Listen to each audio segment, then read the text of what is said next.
Hello, everyone. This is Silk. We are doing Operation From Russia with Love.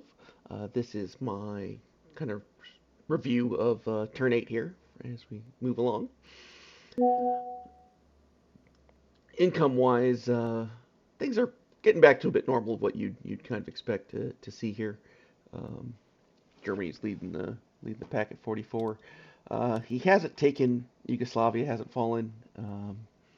Netherlands haven't fallen, which Netherlands is very much on the Japanese clock as far as as far as that goes. So that's the only reason why this number is a little lower than it could be. But in Poland, there's a dollar in Poland he's letting sit there too. Um, Maybe he'll grab that this turn or next turn. We'll see. But that's pretty normal for where Germany's going to be. But this is the nice one.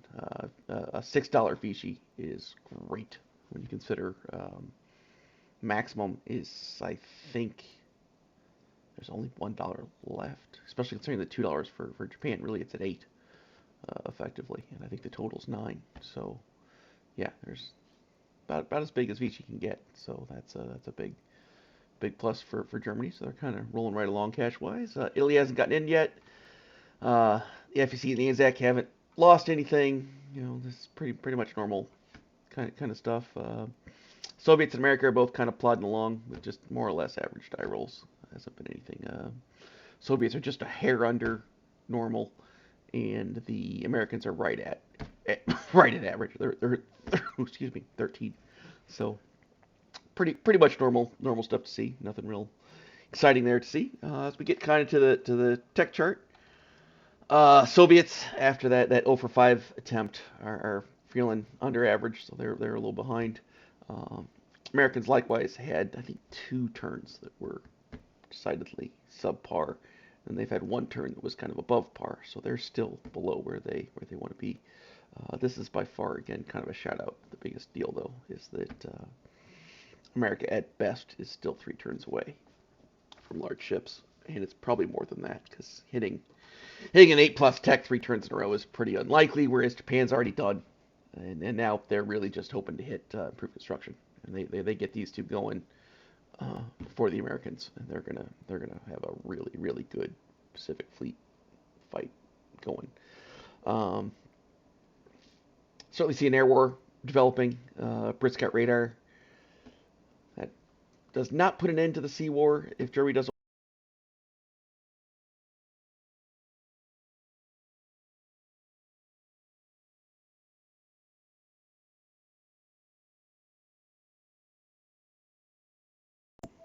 If if Germany wants to pursue advanced submarines, these subs will take on radar and anti-sub warfare, even both at the same time, and still be competitive.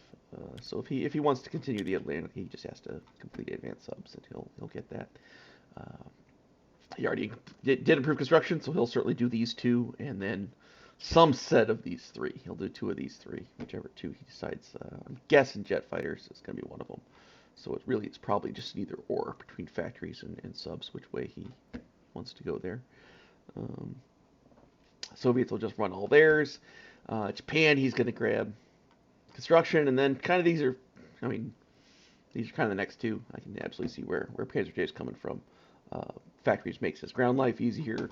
Aircraft makes his naval, just general life easier. Um, Given where he's at, I actually think because his fleet power is going to be so good, he may not need the air power for the LRA. So we may end up getting more value out of improved factories. We'll see what Panzer J comes up with. And then for the Americans, it's really just a question of what they hit. Kind of will determine a little bit. This is the one other thing I would call out. Already having rockets here is pretty good for America. That's a pretty nice success. And the strategic bombers aren't far away either. He doesn't have the LRA. Is here, jets are here, so it's not necessarily a great strong bombing campaign. But rockets ignore all that, and Germany has no radar. So if he hits rockets next turn, which is 1 in 4, um, you could see some America start to do some fun things where they uh, start building a rocket arsenal to hurt the Germans later. As for combat moves, not a whole lot actually happened. Germany, of course, swept into Warsaw. No sweat. Not entirely sure how they're going to deal with this British force here. They may just kill them and give the Soviets an extra D12, or they'll just let them sit there and hang out. I don't know. We'll see which way they decide to go. Definitely bought the strategic bomber, bought the couple fighters. I suspect this fighter's going to fly over here. He may build another one or two fighters, and of course England's got 6 fighters. They're gearing up for an air war, so it's definitely coming on in that regard. Germany chose to advance its battleship right there. He has improved construction, right? Pretty sure he has improved construction, doesn't he? Yeah, he's got improved construction. So his submarines are now $5 a piece. So I anticipate you're going to see a couple more subs hit the board. Even if you don't use them for convoy raiding, they're just nice, cheap fodder to threaten the British fleet to make them fight. At some point, Germany's going to kill the Netherlands, and they'll want to kill these guys, and subs are good for that. Germany might take Norway at some point. He certainly has the airborne to go do that if he wants to. And again, same thing. Subs kill these guys because you don't want to give them to the Germans. So you might see that as a thing. Soviets took Finland, of course. No big shock there. They're kind of done with their maneuvers. Want to have some fun with Iran, but I just can't. I'm too caught between Germans and the English here. It's making our lives a little difficult. Over here, this is the fun one. Right there, strategic bomber with an airborne. There's a lot of fun stuff KMT can do once they have an airborne connection. They could just suddenly grab Nanking and force a Japanese to back up and kill them. If there's nothing on Formosa, they drop on Formosa. They can drop on Hainan. Just Hope, right? 1, 2, 3, yeah, Hope.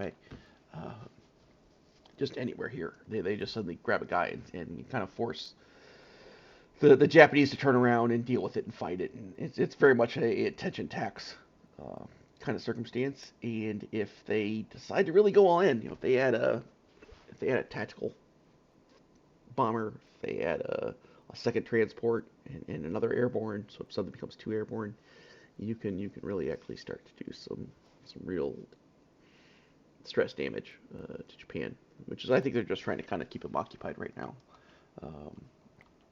As for Japan, this is definitely their big move.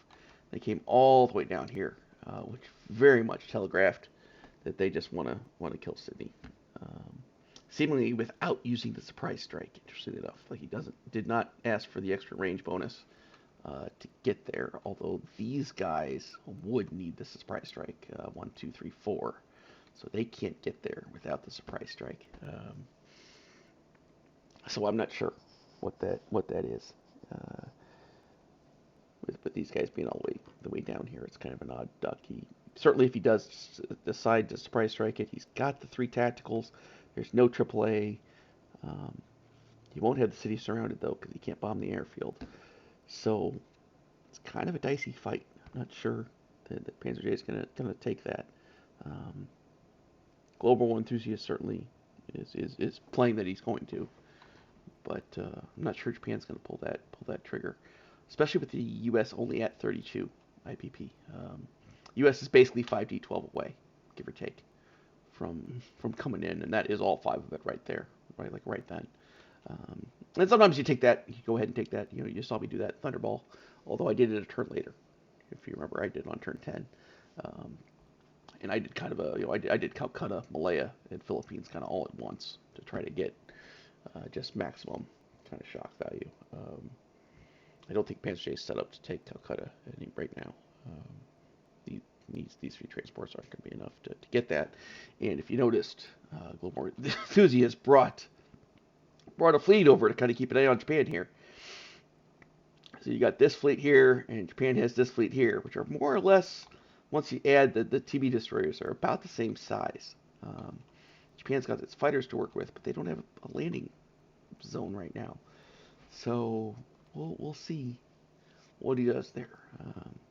Very curious here. You might see him take the DEI, but I don't think so. One of the he doesn't really have a place to land his fighters very well as far as taking Java. Um, no carriers in range, so that's a problem. So I don't know. This might just be a thing where Japan's just kind of trying to drag attention and isn't actually going to go to war. We'll see what happens. um, oh, I'm not sure how much money the U.S. has. It's definitely more than 18 though. Let's check that. Oh, Italy. Italy kind of came back to normal. Um, got their main fleet here. The subs being here, I'm curious about. But he kind of prepped himself. He's still set to take Yugoslavia if he wants to. Um, I don't think he's going to come over here and attack these guys, but he could. If he wanted to, he just couldn't get back. Um, don't know. It's curious. We'll see what Italy's up to. Um, the airborne's not really a surprise. Italy likes airborne. A lot of their objectives are kind of hard to get to. And some of them are islands. You know, eventually they want Malta. They want Crete. They got to take Crete. They got to take Cyprus. They got to take Rhodes. All of Greece, of course, for their objective there. So Italy actually does pretty well with airborne. Airborne doctrine is possibly their first or second tech choice, depending on what kind of Italy you're playing. So the fact that Board Game Pro bought one there does not surprise me. It's a really cool way to lend lease too. It's really easy to drop an extra lend lease to Italy of an airborne. Um, and their objective, if they complete it, which they've got to take all of these Greece territories, actually gives them an extra air transport. So that's a nice little bonus. They get an air transport. And if you already have airborne doctrine, you can start to kind of use that to muck with things. Air Force is still a little small though for that, but he's certainly occupying a lot of the Allies' attention. They have put a fair amount into Egypt, trying to keep Italy off their backs. So we'll see what happens. One other interesting tidbit is that we might see. It's a pretty risky move, but Hambo can take this transport, grab these 2 units, come sliding down here, and invade Madagascar if he wants to. Uh, kind of because of the way that works. If this guy hits, he kills both units because of the amphib attack. But if he misses, it's 2-on-1. It's two twos at a 5. Yeah, kind of interesting. It's the last French dollar. Is the only reason why it would be kind of interesting. Probably too risky. I don't anticipate he'll do it, but I kind of want to call it out to folks that it's might be an option of something he's thinking of. We'll see what's going on there. Uh,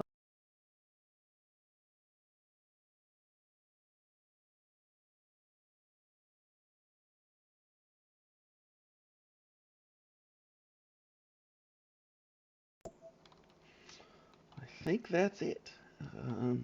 Not much else to talk about. So I think that'll be all for now. Expect I'll probably get Russia 8 out sometime later today, and things are moving along pretty fast. So everybody, game on and have a great day.